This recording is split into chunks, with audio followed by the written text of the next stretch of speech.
Good evening, UC Davis alumni, students, and friends. I'm Leanne Hartman, and I oversee the college's alumni relations for communications, events, volunteerism, and giving. I'm so glad you're here with us tonight for this record turnout. We launched the Engineering on Tap series last year with the idea that we can gather casually to enjoy a drink, learn something new about the College of Engineering, and connect with new and old friends. Of course, COVID-19 had other plans, but we are proud with the way that we've been able to pivot to an online format and include many more alumni from around the country in our fun. In celebration of Women's History Month, we're pleased to present tonight's Engineering on Tap, Women Trailblazers of the College of Engineering. Consistently recognized as one of the top universities for women in STEM, UC Davis prides itself on its diversity in faculty and student body. Tonight, we'll share with you a few examples of the College of Engineering's superstar female faculty, student clubs, and alumni who are breaking barriers in science and technology and paving the way for the next generation of engineering leaders. I'll then turn over the program to Executive Associate Dean Alyssa Panich for a panel discussion about how the experiences of our students, alumni, and faculty have led them to be trailblazers in engineering, and hear some of their advice they have for other women in the STEM industry. But first, a few housekeeping notes. Heads up, we're recording this and plan on uploading the presentation on the College of Engineering's YouTube channel in the near future. In the chat box, please drop in your degree, graduation year, city and state, where you are joining us from tonight. If you're a student, give us your major and anticipated graduation date. I love seeing the diversity in graduation year and location of all of our attendees. And please also use the chat box to submit your questions, or feel free to raise the hand button at the bottom of your screen to ask a live question. You will also see at the bottom of your screen that you can turn on and off the closed captioning transcript. And finally, make sure you stick around to the end of the evening. We are going to raffle 2 $25 e-gift cards to the UC Davis bookstore. You might be interested to know that we have nearly 30,000 alumni located worldwide. Over 70% live in California. You know, once you land in California, you're in California, it is hard to leave, with 41% of our alumni living in the Bay Area and 19% living in the Sacramento area. Our gender makeup of our alumni population is 80-20 male to female ratio, and our top 3 largest departments by alumni population are ECE, coming in at 6,200, mechanical and aerospace engineering at 6,100, and civil and environmental engineering at about 5,700. And we are looking forward to welcoming another 750 or so grads in just a couple months as our students make their way across the graduation stage. So if you are interested in more information about our alumni, take a peek at our website, engineering.ucdavis.edu/alumni-network webpage, and you will see spotlights on alumni that we have featured in the past, upcoming events and activities, and a bunch of other great stuff about volunteering and how you can get more involved in the College of Engineering. Okay, so let's get started. First off, I'm going to tell you a little bit about some of the notable alumni from UC Davis, starting with Kim Butel. She is a 2019 recipient of the Distinguished Engineering Alumni Medal, one of the highest awards that the College of Engineering gives to our alums. She's also recently been appointed as the director of Lawrence Livermore National Lab. Lawrence Livermore National Lab is actually one of our top employers in the College of Engineering alumni. She has 2 degrees from UC Davis, and we have a bit of a video next on the next slide. So my first impression of the Big Laser program was the work they were doing seemed impossible, moving from this really small scale hands-on work to these giant laser facilities. When I came on board as a postdoc, we were in the early planning stages for the facility. And the scale up from what we were working on at the time, the Nova laser facility, was just unbelievable.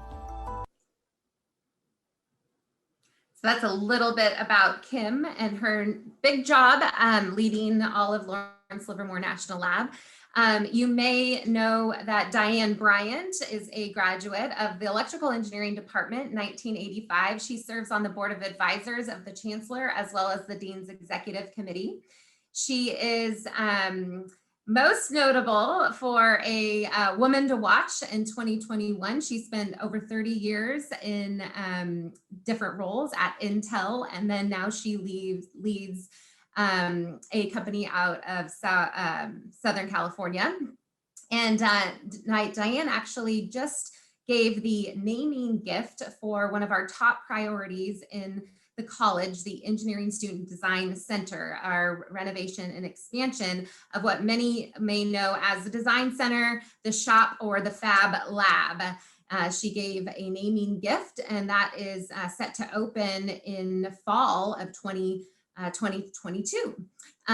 So we are absolutely grateful for Diane and her generosity. On the next slide, I think we get to hear from Diane from a commencement speech that she gave a couple of years ago. As noted, I am also a proud Aggie, and my success in the tech industry is deeply rooted in the outstanding education that I received here at UC Davis. Just a snippet of Diane speaking and inspiring our graduates from a couple of years ago. You all are probably familiar with the recent news about the Mars rover landing. We have two notable alumnae who have worked on that project, Jessica and Sarah.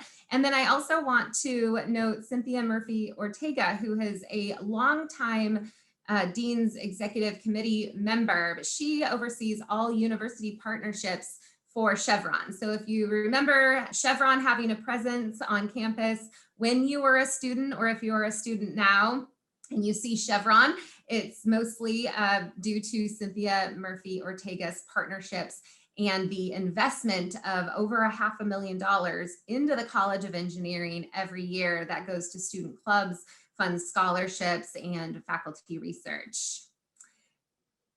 The last page here on notable alumnae are Rose McCallan, who is also at Lawrence Livermore Lab, a new Dean's Executive Committee member, and she has been a longtime advocate of hiring College of Engineering students and also having lab employees get their degrees from UC Davis, a huge champion inside the organization.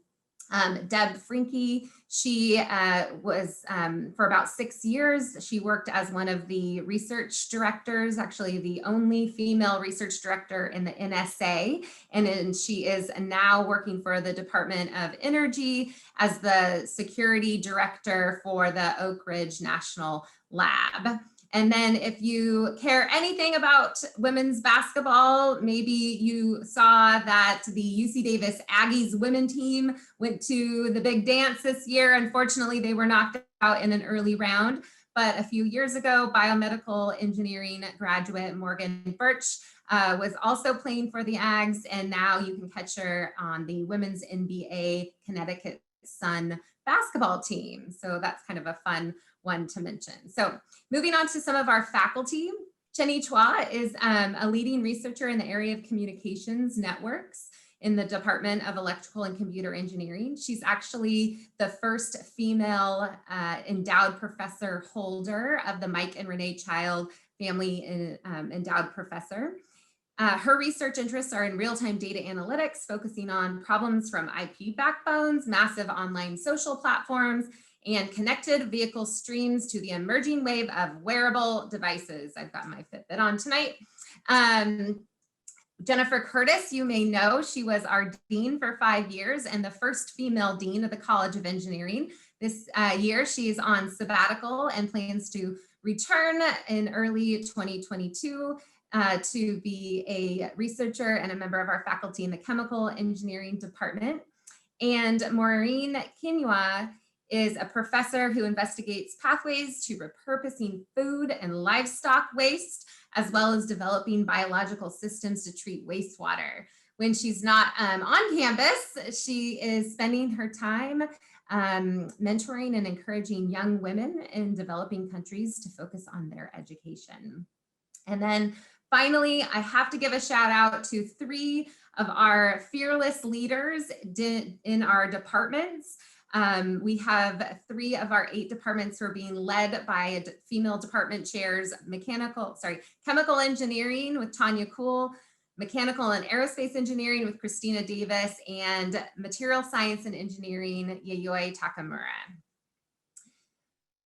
Of course, that is about our alumni and our faculty, but I can't not mention some of our student clubs who are dedicated to connecting and supporting female students, like the Society of Women Engineers, the Women Machinists Club, which Catherine Tarver, one of our panelists, founded.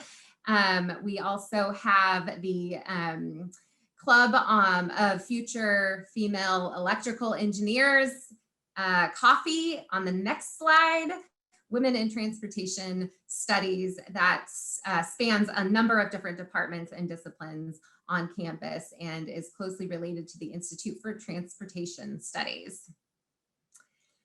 So with that, I think we're doing pretty good on the timing. I would love to introduce you to our featured panel and moderator, Alyssa Panich, who is going to introduce our panelists. I'll introduce you to her in a second, but I want to thank our faculty and our students and our alumni for joining us tonight to hear their perspectives on their experiences working in industry, being a female student in STEM, some of the lessons that they've learned and challenges that they've overcome. And I hope you are just as excited to hear from them as I am. So let me introduce you to Dr. Panich. As the Executive Associate Dean for Academic Personnel and Planning, Dr. Panich works closely with the Dean and other college leadership to promote the strategic interests of the college. She also handles all matters related to faculty and academic affairs and represents the Dean in their absence. She's a wonderful colleague of mine. She is a respected biomedical engineer and also a fabulous female entrepreneur that we like to talk about a lot. So I'm so excited that you get to hear from her tonight. And Alyssa, would you like to take it away? Leanne, thank you for the introduction and for kicking us off. And thank you all for joining us. It's my pleasure to introduce our panelists and ask them some questions this evening to share some of their background with you. So I'd like to start off by introducing Shannon Bolden. Shannon received her bachelor's degree in mechanical engineering and aeronautical science and engineering from UC Davis in 2003. During her time at UC Davis, Shannon was the president of the Black Engineers Association, and she's worked at Northrop Grumman for the past 17 years and is currently a manager of systems engineering in Los Angeles. Next, we have Hope Bovenzi. Hope received her bachelor's degree in electrical engineering from UC Davis in 2012 and went on to work for Texas Instruments, quickly becoming the youngest sector general manager for automotive infotainment. Hope is dedicated to helping women in STEM and was instrumental in beginning the Silicon Valley chapter of High Tech High Heels, a nonprofit organization that strives to eliminate the gender gap in STEM. Hope recently started with Astera Labs. Next, we have Colleen Bronner. Professor Bronner is an associate professor of teaching and the vice chair for undergraduate studies in the Department of Civil and Environmental Engineering at UC Davis. In July 2020, she was selected as one of the inaugural recipients of the Chancellor's Fellowship for Diversity, Equity, and Inclusion in recognition of her extraordinary efforts toward advancing DEI in our student population. Next, we have Marissa Giannette Gonzalez. She is currently a fifth-year PhD student in my home department, the Department of Biomedical Engineering, working on engineering biomaterials to enhance mesenchymal stromal cell regeneration for bone and muscle repair. She earned her bachelor's degree in bioengineering at UC Riverside in 2016, where she was inspired to pursue her PhD by her undergraduate research experience in analytical chemistry. Next, we have Cindy Rubio Gonzalez. She is the faculty assistant to the Dean for Diversity and Inclusion. And Professor Rubio Gonzalez helps the Dean of the college to attract, retain, serve, and recognize diversity in students and faculty. She's also an associate professor in the Department of Computer Science at UC Davis. Her work spans the areas of programming languages and software engineering with a focus on program analysis for automated bug finding and program optimization. Finally, we have Catherine Tarver.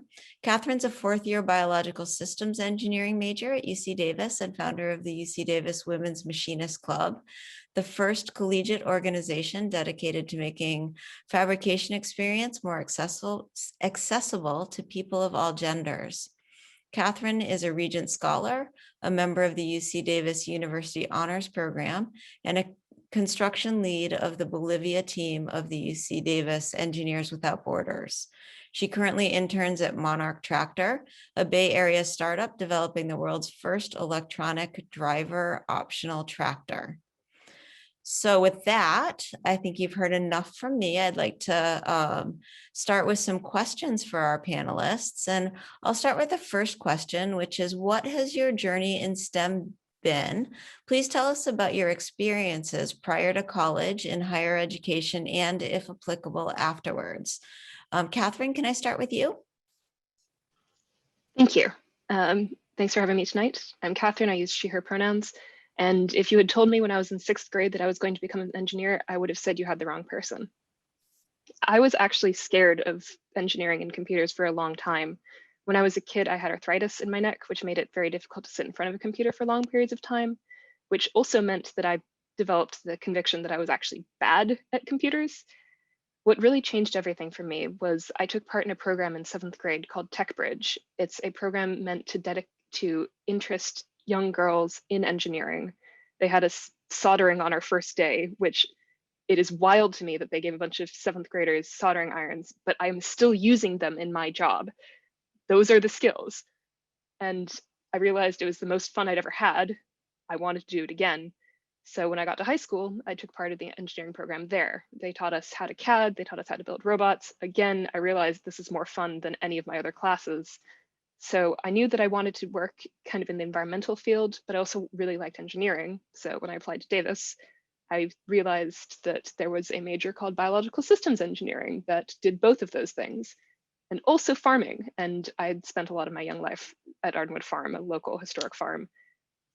Perfect match. I got here, took the first couple classes. They put us into the machine shop in our department in our first quarter, which is, I think, one of the great strengths of our major. I realized I loved that too, and such is history. Wonderful, wonderful. Thank you, Catherine, for sharing. Hope, can I call on you next? Absolutely. I think that Catherine's story is a great, a very similar story to mine. With the caveat that I learned early on that I just really loved math. And I had that encouragement and that continuous support from my teachers and my dad, actually. And I can pinpoint times, kind of like Catherine talked about, throughout my childhood, into middle school, into high school, where I was told in 4th grade that I was good at math.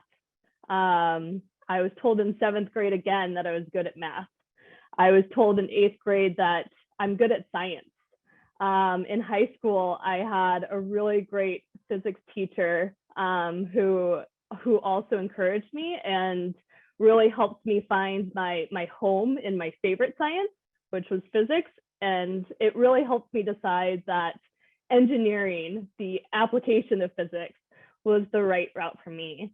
I then went on to UC Davis, and the encouragement was profound. I had amazing professors like Professor Knudsen of the ECE department, who supported me, especially during my senior design project, and encouraged me into my career, starting at Texas Instruments and then even beyond. I still talk with him regularly. And I think those are really pinpoints throughout my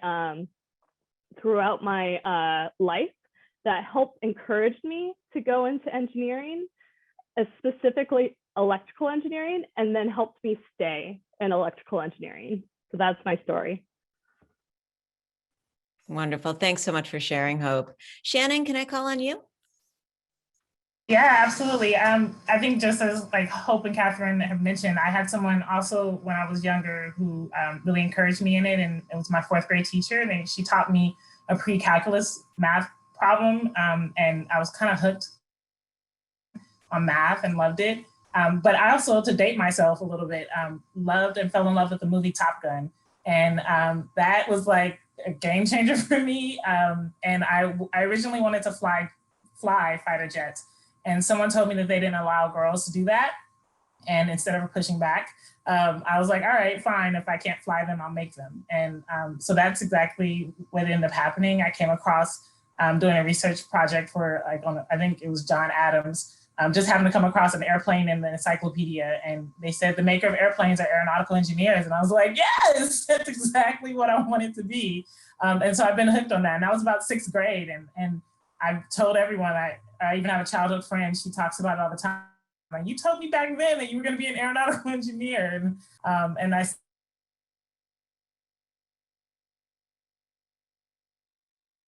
came across Davis Foundation course in aeronautical science. And so that's how I came here, and stayed because of like groups like MEP and which I think is now like the Leaders Group, and like student clubs like BEA and CALES. Like those were the ones who gave me a lot of support and helped me to get through. So that's definitely part of my journey. Wonderful. Thanks, Shannon, for sharing. Colleen, can I call on you? Sure. So I was less certain about engineering.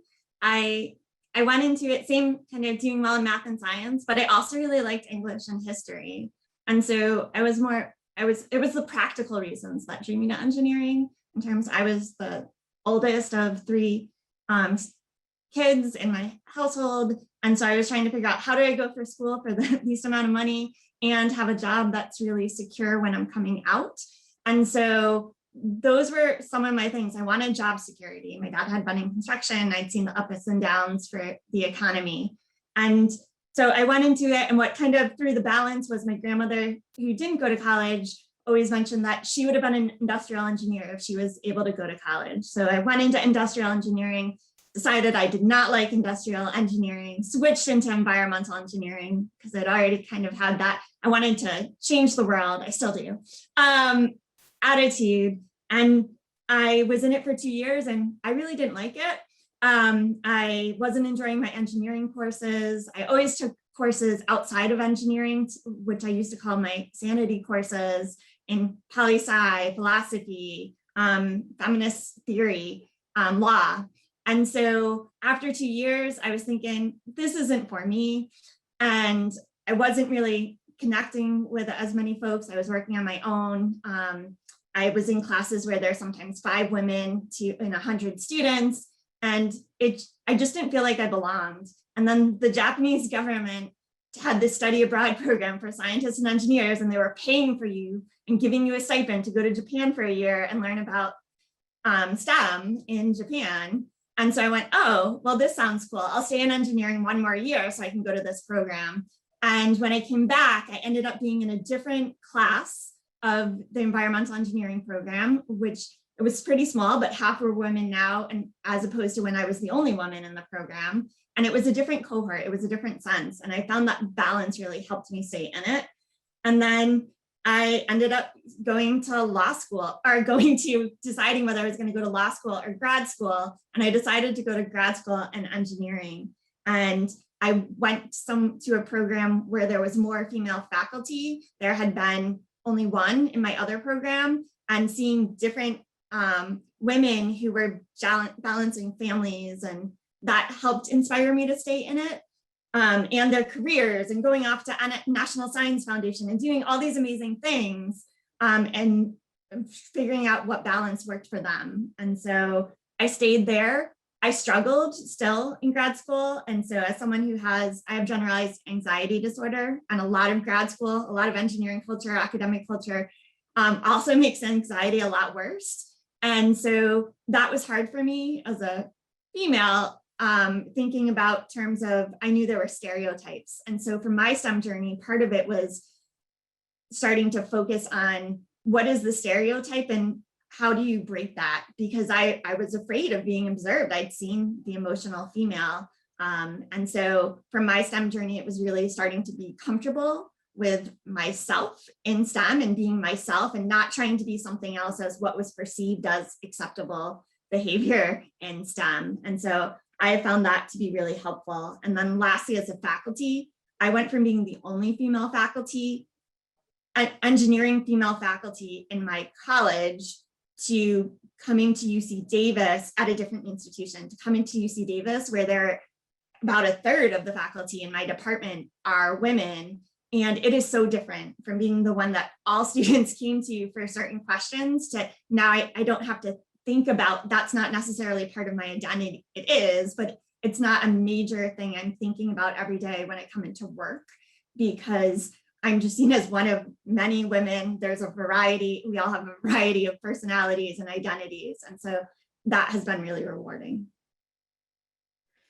Colleen, thank you for sharing. And thanks to all four of you. I definitely resonate with parts of all of your stories and journeys, and appreciate your sharing this with all of us. Before we move on to the next question, did anyone else want to add anything? Okay, well, let's go ahead and move on then. So the next question is, what challenges have you faced being a woman in a male-dominated field, and how have you navigated these challenges? So Cindy, can we start with you? Hi, sure. So I would like to start by saying that I'm very fortunate because, you know, my research community has been very supportive throughout my career, and also I have had the opportunity. I have been fortunate to have very supportive advisors and mentors. But of course, there are all these isolated events that occur now and then, and you know, make you realize that yes, as minorities, in my case, computer science, you know, we are many times at disadvantage, and also we are subject to implicit bias. And I will just probably mention, you know, a couple of instances. So one that I remember very clearly was when I was as a PhD student in my first couple of years, when I didn't know the system very well, and I was attending one of my first conferences, and I was going to present a paper. So I was in a very good position. And, you know, I started meeting other people, other male students who were in the same position, you know, first, second year PhD students presenting their first work. And then I realized, you know, that some of them already had internship offers by the second day of the conference. And I was like, how did that happen? I mean, I have been also here and I didn't see any of that. And what happened, I asked them, was that, oh, you know, I ran into this male researcher, and he invited me for drinks after the conference, and we got to talk about research, and it turns out that it was, you know, a very good fit, and I got the internship offer.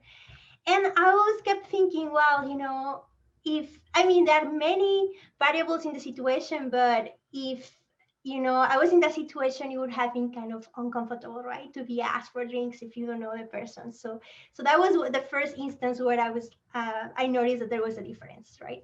And in particular, when there were so few women in the conference. So another, you know, isolated instance that has been more recent is now that, you know, I have been in academia for several years. You get invited to expert panels, and then you notice how you have to repeat yourself several times before people get, what you want to say.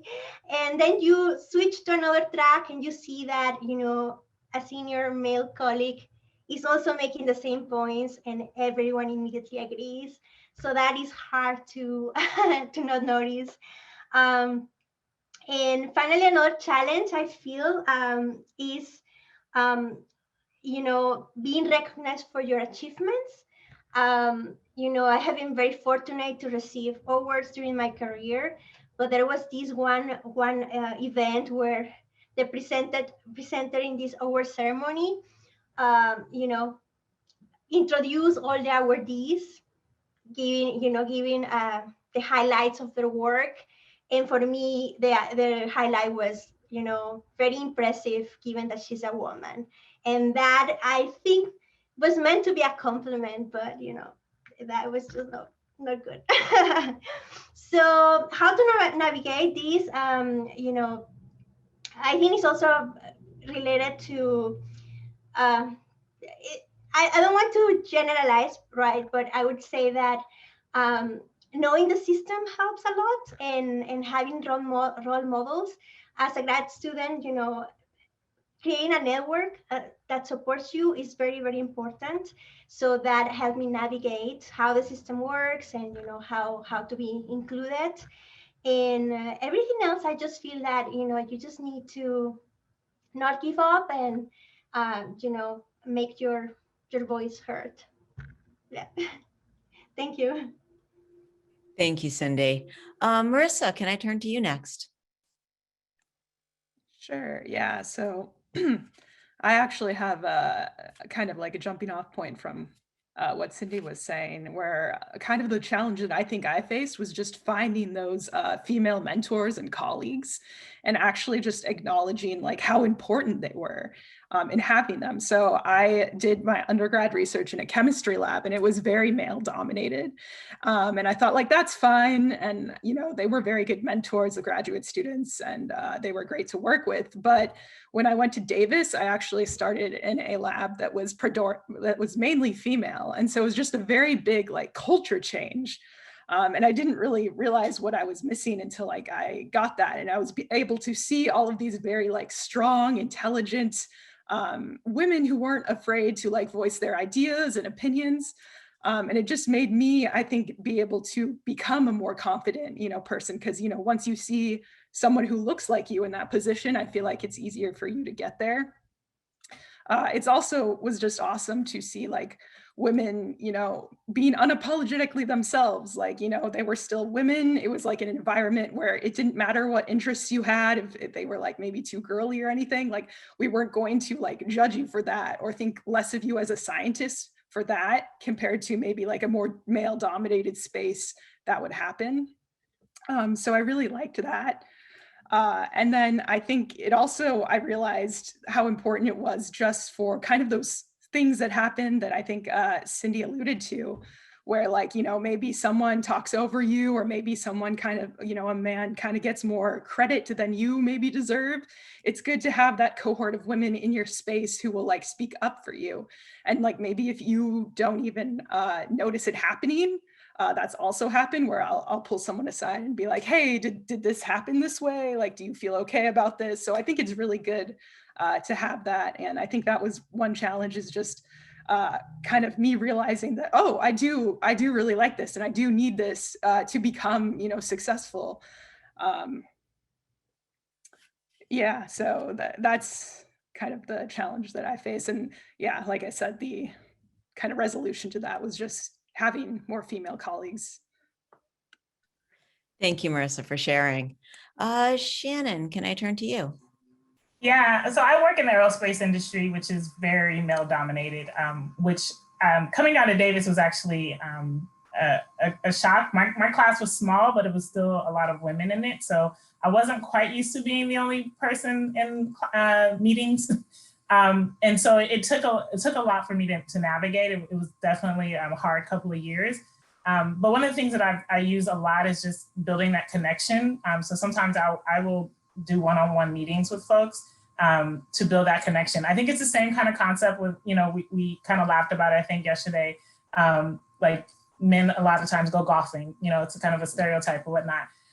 But it's really what they're doing is building a connection, right? And they just happen to do it over golf. And so I really try to be intentional about finding a way I can connect with someone, especially if I have a really hard relationship with them. I'll go by and just kind of scan their cubicle or scan their office to try to figure out what it is that I can talk to them about or try to connect with them on. I'm very vocal about being a basketball fan. Luckily, I love it anyway, so it works out. But I'm vocal about it because I want them to know that like there's an avenue if you need to like figure out a way to connect with me.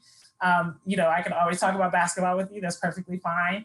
But I will take that, do a little bit more intentionality on figuring out a way I can connect. And I find that like when I do that personally, when I get in a group, it helps out a lot because then they're not so easy to kind of run over me because they know me and they kind of have a relationship with me. I also have an opportunity now where I manage a team and I have a lot of females on my team. And so I will run interference for them. Like if I feel like they're getting railroaded anyway, like I will take that brunt for them because I just want it to be a little easier for them than it was for me. So and I think that kind of goes back to what we talked about, the mentors and just being in an environment. So I try to make it an encouraging environment and give them like autonomy and a lot of leadership roles so that they can thrive and then they know that they have a support system so that whenever they're in a situation where they don't, they built that confidence up now. So I try to do what I didn't necessarily have when I was a younger engineer to try to help them out as they're coming along. Great, thank you, Shannon. And Catherine, can I turn to you before we go to our next question? Sounds good. This is actually going to be a continuation of my previous story. First of all, the vast majority of my experiences at Davis have been incredibly supportive. People see me, recognize me as a competent engineer, it goes great. But not every conversation goes that well. And sometimes it takes a little bit of work to get there. So the funny story, as the first time I walked into the machine shop, I was told, hey, if you want, you could probably get a job here. We love hiring young women because women don't have egos, which was a bit of a what moment.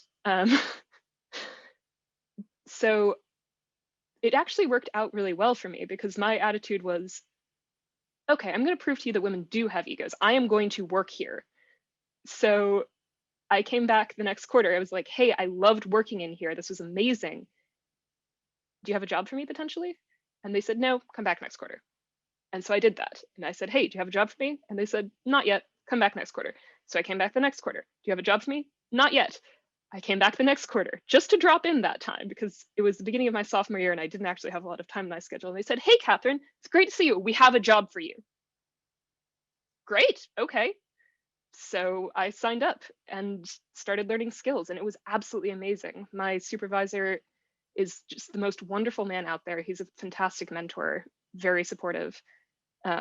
So that was wonderful. And once I had that connection, I started feeling more comfortable about standing up when something just didn't quite feel right. If I wasn't comfortable being called one of the girls as opposed to women, like, hey, would you mind changing this? And he did.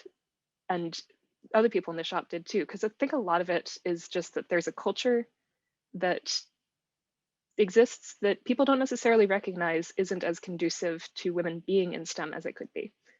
So really having those allies who are open to listening and are supportive makes a huge difference.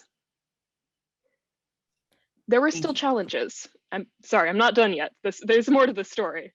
There were still challenges, which included some things that shouldn't have happened.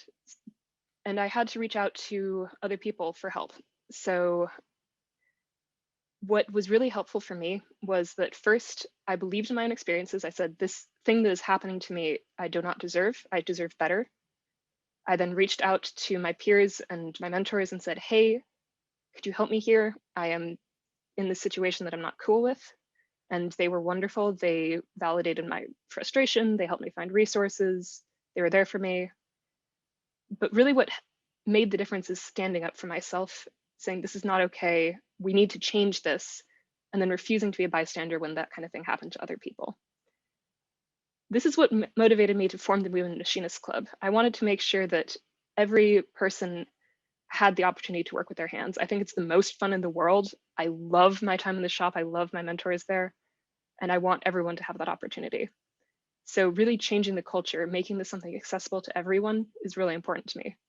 And it's come in handy because over the summer when COVID started, I saw that a position had been posted for a tractor driver near my home. And I went, oh, that sounds like a really cool company. Now I don't know how to drive a tractor and that is the only requirement, but heck with it, I'm applying anyway. They called me back a couple weeks later and said, you can't drive a tractor, but we are building a machine shop. Would you be interested in joining us? I said, heck yes, that sounds amazing. And I've been interning there since August and I plan to work there when I graduate. So saying, when you hit a situation where you may not initially feel 100% comfortable, sometimes taking a step back and saying, you know what, this could be a place where I would feel comfortable. It just needs a little bit of hard work. It can make a real difference. Thank you. Great. Thank you so much for sharing, Catherine. And I apologize. I did not mean to interrupt you. I mistook your pause for being done. So we have one more question left and we have about 6 minutes just to keep us on time. So the last question is, what advice would you give a female student and young professionals in engineering? So Hope, can I start with you? Yeah, absolutely. I'm actually going to spin this a little bit and piggyback off of the last question as well. And start by saying the advice that I would give female students and young professionals, as well as male counterparts and just any other ally out there. So for females, and I think it probably applies to any gender, is don't let your imposter syndrome get the best of you. Because when I started off in my career after undergrad, it of course applied to undergrad as well, but I just was inundated in all male teams. I'm usually the only woman. I am excited to hear that some of the other women on the panel have found cohorts of female colleagues, and I have female colleagues, but they're not necessarily on my teams, which obviously is something that I continue to work towards changing, and we should all do. So it's very overwhelming to be kind of the only one. You're the only one that maybe looks like you, thinks like you on a team, and that can really get to you. So some little things in your mind might creep in and say like, oh, you're not good enough, you're not smart enough because you are this other or different than other people on the team or in the group. Don't let that happen. You are valued. You're there for a reason. You are smart. You work really hard. And those are things that I would just encourage and advise young female students and any young professional, honestly, to keep in mind. To piggyback off of the last question, and just for our male allies out there and any other gender, allyship is really important. And I think that the challenges that women and minorities face in the workforce, in studying, in academia, we can't solve it ourselves. And it's important that we leverage our mentors and our peers, but I want to call on our allies out there to keep an eye out for us when someone speaks over us. When you see something that's awry, that's really when a big cultural shift is going to change, because there's only so much that we can do for ourselves. We really need that allyship to step up and call it out so that we can make an even greater impact. So that's my advice. Thank you, Hope. Colleen, can I turn to you? Yes. So building off what has been said, in a few of the questions. One thing I think is sometimes this can be, as Hope said, overwhelming. And so finding your sources of inspiration. So, and that could be people, it could be something you really like to do. I get burnt out on this diversity, equity, and inclusion activities. These are hard conversations. And so when I start to feel myself burning out, I know I have to I avoid anyone who can have slightly toxic behaviors, and finding those people who make me feel good and who are also passionate about change, and learn as much as you can. So another thing is, don't just learn about engineering, right? Learn about different cultures, learn about different people. It could be like Shannon said, having a one-on-one, you're learning about someone else as an individual. So just, and all those different things. I told you I took a lot of different courses outside of engineering. I use those all the time. One of my jobs in college was working at a mental health hospital. Guess what? That is really useful in every job that you do. So they're not always things that we see those direct connections. And then building on what everyone has said is, yeah, changing those norms, learn the norms and learn how you can. So one of the things you have to do is figure out what the hidden rules are, and so that you can make them more transparent, and then figure out which ones you're going to focus on and strategically try to change those norms so that they're more inclusive. Because norms are not just, some of these norms are not just harmful for women, they're harmful for all genders. And so none of us are the stereotype of stereotypical engineer, whether we're non-binary, women are a man. It's, so we have to kind of think that in mind. So just keep changing norms. Thank you, Colleen. Marissa, can I turn to you? Sure. Yeah. So I guess my advice kind of comes back to what I was saying earlier, and that just trying to find like that cohort of women or people like you, because I think it makes just such a huge difference. And also talking about allies, I think that's also great, like trying to find your allies. And I know it can be potentially that maybe your, people around your or allies have good intentions, but they don't necessarily know what to do. And so I know in my case, I made a diversity, equity, and inclusion journal club in my lab. So essentially every couple of weeks, we all get together and we pick some kind of source of media or something that talks about the, things that minorities face in academia. Like we already know that, women and minorities they're cited less, they get less funding. Like these are all facts, like you can't dispute them. So I think it's just good to kind of broadcast that to everyone. So like everyone's on the same page, we all know what's going on, and to kind of discuss how we as the next generation of academics can kind of address that. So I think, journal clubs like that, if there is one, I think those are awesome. And if there's not, I feel like you shouldn't be afraid to start one, because I was definitely just blown away by how many people in my lab were so on board with this journal club and thought it was a great idea. So even if it, it hasn't been done yet, I think like trying to make that space and make that type of journal club, or whatever it is that you want to do. I think if you have allies who have good intentions and just maybe need more direction, I think that's a good idea. But yeah, that's my advice. Great. Thank you, Marissa. And Cindy, can I turn to you? Sure. So yeah, everyone had said great things. So I would add maybe mentorship, which is really important. And it goes both ways. It's finding good mentors and being a mentor to someone. And one thing I have learned is that mentors are invaluable it doesn't matter what stage you are at. There will always be, a great source. And one thing I have also learned is that it doesn't have to be one, and it doesn't have to be, he or she doesn't have to be an official designation, it's seeing this mentor. So all these relationships are, just natural, just friendships, but they're really important. And as I said, not just one, but many, so that, when you need advice on a specific topic, that, certain person, so people have very different passions. So you can go to a particular person depending on, what mentorship you need. And on the part of being a mentor, you will never realize how much you have to offer until you are there out there helping others.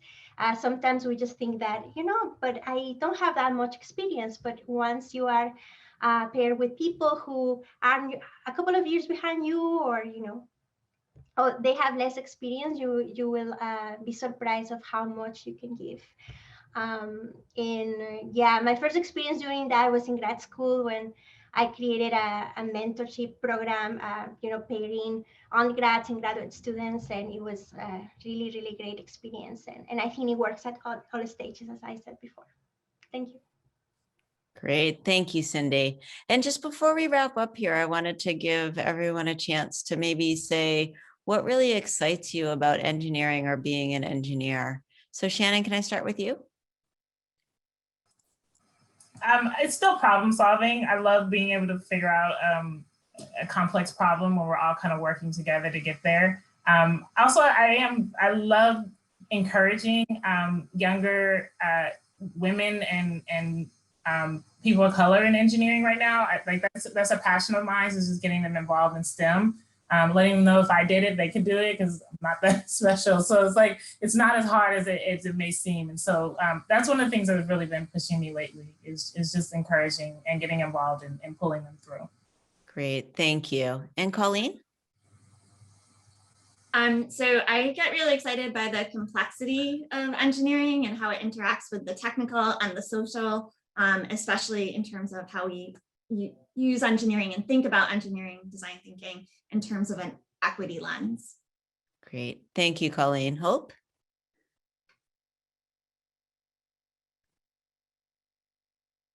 Thank you. Someone is trying to help me unmute. Man, we're all engineers, so we're all going to have a similar answer. It's that figuring out the problem. That's something that I think I always go back to. And whether it's a complex engineering problem, which I'm a bit further away from at this point in my career, or a business challenge, there's just so many cool emerging markets out there, and being able to kind of figure out the next thing and to push technology forward. I think finding that and solving that challenge is what drives us engineers. Cindy, do you want to add something? Sure. So maybe I would give it more in the context of what I do. So in my research, I design and develop programs that automatically analyze other programs to find security vulnerabilities and performance problems. And something that really excites me about that is that, as others have said, it has this problem-solving component, but also the impact that we have in the real world. Because in the end, we want to be able to analyze software that is run by millions of people, and we know that any little contribution that we make in there, will make an impact in many other people who runs the software. So that is one of the the things that drive my work. Wonderful, thank you. And Catherine, do you want to add anything? Yeah, for me, the most exciting part of engineering is it feels like every day I go to work and get to play for 6 to 8 hours and then come home. Like, I get to make things on the 3D printer. I get to make things in SolidWorks. It's so much fun. I get to drive the tractor. I can drive tractors now. I'm now qualified for the job that I applied for. So it's awesome. And I know that we're contributing to a real social change. And I love my team. Engineering is great. Thank you. Marissa? Yeah, sure, I could say a little bit. So I guess as a bioengineer, it's a little different, but I really enjoy looking at all the complex biological problems and applying engineering to them and seeing what can happen, because there's just so many different applications and so many different things that are just unknown in the biological field. So I feel like having the tools of engineering makes it really interesting and really cool to work in. Great, thank you. And thank you all of our panelists for, sharing your stories and your advice and your excitement about engineering. It's been really fun to hear about all of them. I have really enjoyed it. I'm sure everyone else has as well. So thank you so much. And with that, I would like to turn it back over to Leanne. Great, thank you. Dr. Panich, what excites you about engineering after a very full and rich career so far? Yeah, thank you. I would say, as many of the others said, problem solving, being able to look at the sort of the fringes of knowledge and bring interdisciplinary things together and apply engineering skills to them to come up with solutions. It's just really fun. I can't think of a better career. Fabulous. Thank you for sharing. Thank you for leading this great panel as our moderator. And thank you, panelists, for your great insights and sharing your personal experiences. All on the call, I'd love for you to reach down to that reaction button, and it's down at the bottom of your screen, and give some high fives or thumbs up or hearts to thank our panel for sharing about their experiences, as well as giving some fantastic advice. Before we get to the panel, I want to give a few shout outs to some special attendees tonight. The first is Maureen Kennedy, class of 1966, electrical engineering. I've had the chance to meet Maureen and know that she is only the second female engineering graduate from the College of Engineering. So 1966, it was not that long ago that women started graduating from UC Davis engineering.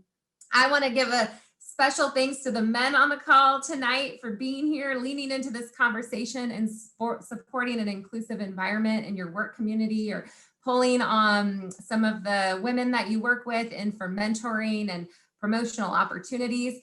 Thank you, Interim Dean Jeff Gibling, Associate Dean Roland Fowler, Department Chair of Electrical and Computer Engineering, Andre Knosen, and Chair of Biological and Agricultural Engineering, Department Brian Jenkins, for attending tonight. All men, all fantastic leaders for the college. Thank you for being here and part of our alumni event. We have a couple of events you'll see on your screen, as well as volunteer opportunities that you might be interested in. Picnic Day is coming up on April 17th, as well as Give Day, where you can show your support to the College of Engineering by supporting your home department, our Student Hardship Fund, or one of our dynamic student clubs.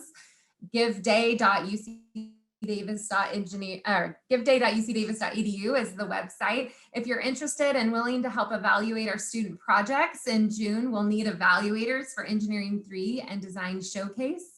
I also want to give a shout out for another event that didn't make the slide, but is coming up on May 19th, ECE Expo, hosted by our very own Department of Electrical and Computer Engineering. It starts at 2 p.m. on May 19th, and more information about that will be forthcoming.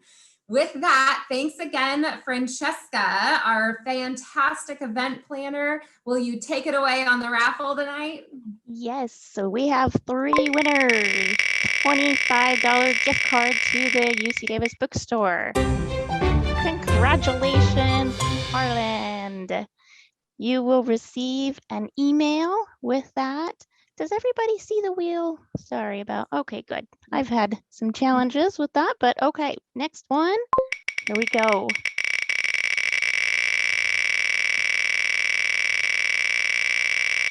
And the second winner is Anita. Congratulations. We will email you. And last but not least,